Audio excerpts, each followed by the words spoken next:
की हे किल्ले जिंकलेले नाहीत, हे किल्ले वतनदारीमध्ये मिळालेले आहेत. पण जे घाट आणि कोकण म्हणतो सध्या, त्यावेळेस देश आणि कोकण असं म्हटलं जायचं. देशावर येण्यासाठी हा एकमेव मार्ग होता. दरवाजाची रचना ही गोमुखी केलेली दिसते, म्हणजे गायीच्या मानेप्रमाणे वळलेली दिसते. किंवा ह्या व्यापारी मार्गावरती लक्ष ठेवण्यासाठी सर्वप्रथम किल्ले उभा केले गेले, जे वॉच टॉवर सारखं काम करत होते. त्यावेळेस या धान्य कोठाराला पण आग लावली गेलेली आणि त्या धान्य कोठाराला आग लावली गेली, पूर्ण धान्य जळून खाक झालं. ती राख तुम्हाला आजही त्याच अवस्थेत पाहायला मिळते. आणि त्या इंग्रजांनी ज्यावेळेस हे ओळखलं, त्यावेळेस त्यांनी ते उद्ध्वस्त करायचं काम हे केलं.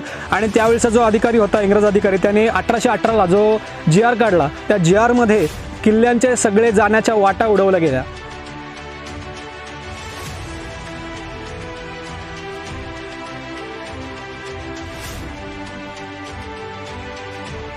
सर्वप्रथम नमस्कार, माझं नाव विनायक साळुंके. जसं मी माझी ओळख करून दिली बेसिक. याच्यामध्ये आता सध्या आपण आलेलो आहोत जीवधन किल्ला. जीवधन किल्ल्याची समुद्र सपाटीपासूनची उंची साधारण 3700 मीटर आहे.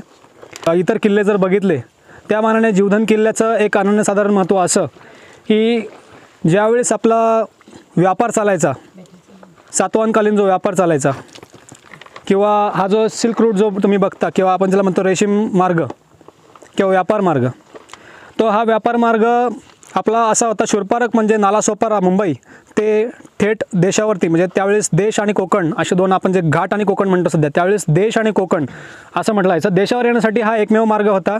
आणि तो व्यापार नालासोपारा, कल्याण, इकडं जुन्नर मार्गे नेवासा, म्हणजे थोडक्यात आपलं अहमदनगर, आणि अहमदनगर मार्गे पुढं पैठण असा चालायचा. तर ह्या सिल्क रूटवरती किंवा ह्या व्यापारी मार्गावरती लक्ष ठेवण्यासाठी सर्वप्रथम किल्ले उभा केले गेले, जे वॉच टॉवरसारखं काम करत होते. जर आता तुम्ही पाहिलं, आता येताना जसं आपण पाहिलं लांबनच जे एक नजर टाकली, तर तिथं आपल्याला एक रांजण कोणी बघितलं असेल, नसेल पाहिला, आपण खाली जाताना तुम्हाला रांजण दिसेल. तर त्या ठिकाणी जी टोल सिस्टीम होती, किंवा त्या ठिकाणी त्या ठिकाणचा जो मार्ग आहे त्यावर लक्ष ठेवण्याचं सर्वात प्रथम कार्य देशावर आल्यानंतर, म्हणजे थोडक्यात घाटावर आल्यानंतर हे जीवधन किल्ल्याचं होतं. तुम्ही जर किल्ल्याची निर्मिती पाहिली, प्रत्येक ह्या मार्गावरती असे जवळपास एक 3 ते 4 किल्ले आहेत. पैकी खाली जर पाहिला, मोरोशीचा भैरवगड आहे, इथं वरती जीवधन आहे, तिकडं चावंड आहे, हडसर आहे, अशा प्रकारचे किल्ले इथं आहेत.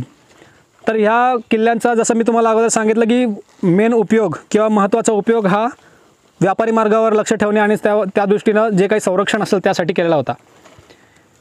या किल्ल्यावरती तुम्ही आता जर पाहिलं, येताना जिथं आपण रॉक क्लाइंब करून आलो छोटासा जिथं, त्याच्यानंतर तुम्ही तिथं काही ऑब्झर्व केलं का? मला तुमच्याकडनं आन्सर्स थोडेसे हवेत तुमच्या ऑब्झर्वेशननुसार. सुरुंग लावलेले वेज दिसले. हां, बरोबर.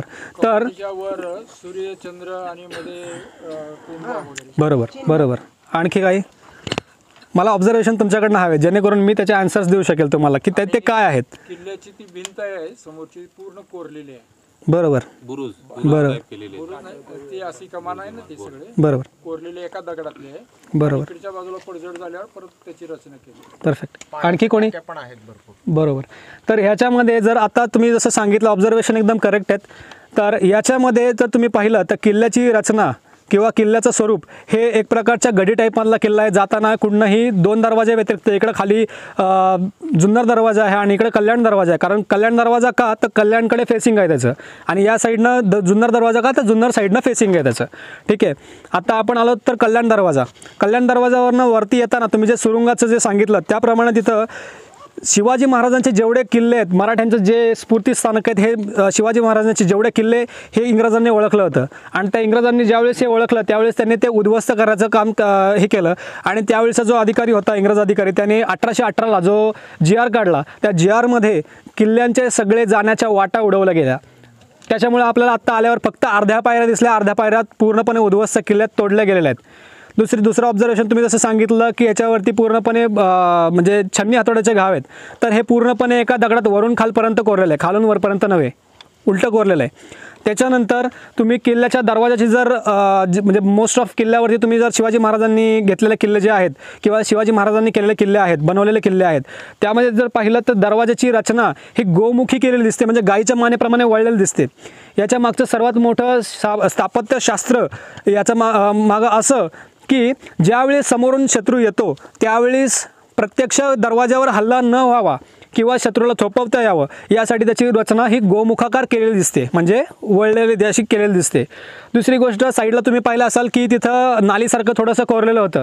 तर नालीसारखं कोरलेल्याचं प्रयोजन काय, की वरती किंवा वरती तुम्ही जंग्या पाहिल्या असेल. जंग्या म्हणजे दुसरं तिसरं काही नाही, जंग्या किंवा जंग ह्या शब्दाची जर फोड पाहिली, तर ज्यावेळेस शत्रूवर हल्ला करण्यासाठीचे जे होल्स आहेत त्याला जंग्या म्हटलं जातं. तर या जंग्यांमधून वरनं हल्ला करण्यासाठी म्हणजे तोफगोळ्या असतील, गरम तेल असेल, तिथे शत्रूला थोपवण्यासाठी ती योजना होती सर्व. ठीक आहे. त्याच्यानंतर अजून या किल्ल्यावर पाहण्यासारखी सगळ्यात महत्त्वाचे जे ठिकाण जिथं आता आपण उभं आहोत ते धान्य कोठार. धान्य कोठारामध्ये जर तुम्ही आत्ता आतमध्ये गेला असाल तर तुम्ही ऑब्झर्वेशन केलं असेल, वरती सिलिंग आहे. सिलिंगला आत्ता जसं आपण POP करतो त्यावेळेसचं POP स्टाईल तुम्ही आत्ता बघितलं असेल, डिझायनिंग स्टाईल बघितलेली असेल. त्याच्यानंतर ह्या धान्य कोठाराची रचना जर तुम्ही पाहिली तर 3 विभागात आहे. सर्वात प्रथम एंट्रन्स आहे मध्यगृह टाईपमध्ये, आणि नंतर तुम्ही आतमध्ये गेलात तर तुमचं 2 दरवाजे 2 गृह आहेत तुम्हाला याच्यामागे. आणि सर्वात महत्त्वाचं काळोख आहे आतमध्ये. काळोख असण्याचं सर्वात महत्त्वाचं सायंटिफिक रिझन म्हणजे शिवाजी महाराजांचं स्थापत्यशास्त्र आत्ताच्या लेवलला जर पाहायला गेलं तर ते आपण कम्पीट करू शकत नाही. त्यांचं एवढं मोठं स्थापत्यशास्त्र होतं. आतमध्ये जर पाहायला गेलं तर आतमध्ये काळोख आहे. सगळ्यात महत्त्वाच्या जीवाची उत्पत्ती व्हायला सगळ्यात महत्त्वाचं गोष्ट काय, राईट, ऊन.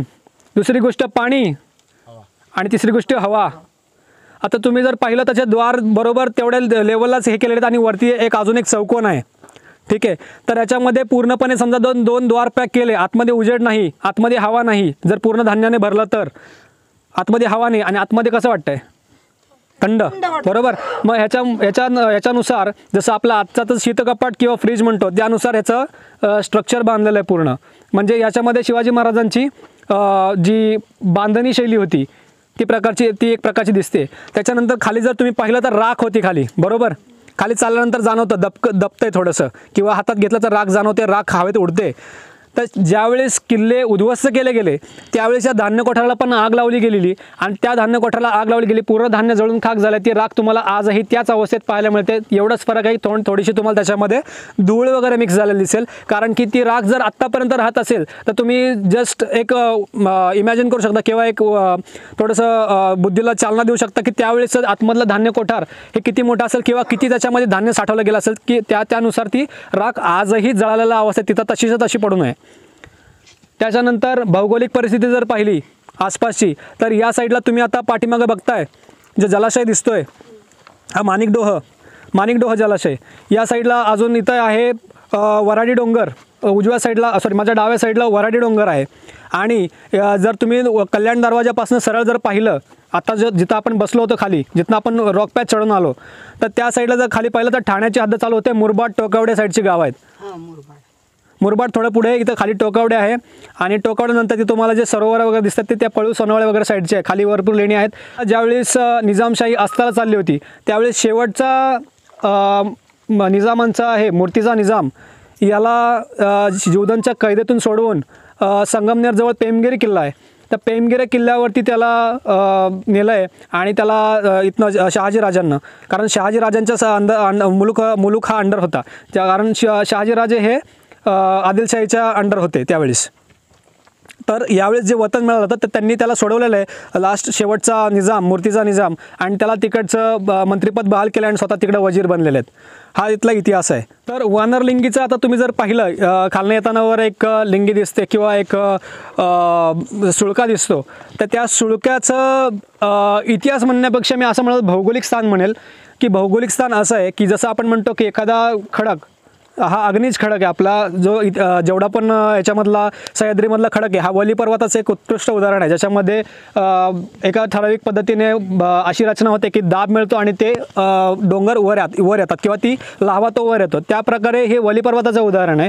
तर या वली पर्वतामध्ये जर पाहायला गेलं तर बऱ्याच ठिकाणी अशा वेगवेगळ्या प्रकारचे धातू खनिज अशा प्रकारचे होते की ज्या ठिकाणी ते कमी स्ट्रेंथचे होते किंवा कमी ताकदीचे होते त्यावेळेस त्या ठिकाणावरनं ऊन वारा पाऊस आणि इतर हवामानचा बदल हे होत ते कमी झालंय आणि तो भाग किल्ल्याच्या साईडला गेलेला आहे किंवा किल्ल्यापासून एक दरी पडलेली आहे.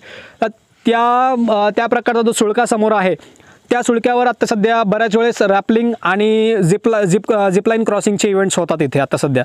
छत्रपती शिवाजी महाराज शिवनेरीवरनं काही अवघे 5 ते 6 वर्षाचे असताना इथं निघून गेलेले आहेत. त्याच्यानंतर पुन्हा जुन्नरमध्ये त्यांनी दोनदा किल्ल्याला माळ लावून सर करण्याचा प्रयत्न केला, पण तो अयशस्वी झाला. कारण की इथले जे किल्ले जसं मी म्हटलं आहे ह्या गडी टाईपमधले आहेत, हे सहसा पार करता येत नाही किंवा सहसा चढाई करून येता येत नाही. त्याच्यामुळे शिवनेरी आणि इकडचे जे आसपासचे किल्ले तुम्हाला तसेच पाहायला मिळतील. इथं सहसा तुम्ही म्हणजे वॉल क्लाइम्बिंग किंवा रॉक क्लाइम्बिंग जो प्रकार आहे तोच करून यावा लागतो. अदरवाईज दुसरा ऑप्शन नाही आपल्याकडे. पेक्षा किल्ल्याचा गडाचं स्वरूप प्राप्त झालेलं हे निजामशाहीच्या वेळेसच. निजामशाहीचा जो काळ आहे आणि त्यावेळेस जसं मी म्हटलं की हे किल्ले जिंकलेले नाहीत, हे किल्ले वतनदारीमध्ये मिळालेले आहेत. ज्यावेळेस जसं आता तुम्ही इतिहास बघितला, शहाजी महाराजांच्या आधिपत्याखाली जेव्हा निजामशाहीमध्ये हा एरिया होता त्यावेळेसचा हा किल्ला आहे. त्यामुळे बांधकामाचा स्पेसिफिक असा काही उल्लेख नाही. हे जसं आपण प्रत्येक ठिकाणी बघतो किल्ले आहेत, त्या किल्ल्यावरती प्रत्येक राज्यकर्त्यांनी आपापलं काहीतरी एक चिन्ह सोडलेलं आहे. ठीक आहे, तर ह्याच्यावरती आपण जसं म्हणतो ना की एक कॉमन हे जब तक सूरज चांद रहेगा, म्हणजे थोडक्यात आमचं राज्य तोपर्यंत असेल किंवा आमचं अस्तित्व तोपर्यंत असेल जोपर्यंत ह्या जगावरती सूर्य आणि चंद्र आहेत. सुरतेची लूट करून आलं त्यावेळेस जे पाठीमागं त्यांच्या स्वार लागले त्यांना कळालं, त्यावेळेस त्यांनी जी माणकं आणि पाचू आणले होते किंवा त्यांच्याकडची जी संपत्ती होती ती ज्या डोहात बुडवली किंवा ज्या तिथल्या आसपासच्या म्हणजे मोठ्या जलाशयात बुडवली त्याला नाव पडलं माणिक डोहान, जे आपण आता पाठीमागं पाहतो त्याचा बॅकवॉटर आहे विस्तार. त्याला आता सध्याचं नाव आहे शहाजी सागर जलाशय, जिचं बिबट्या रेस्क्यू सेंटर जे आहे ते तिथेच जाताना लागतं.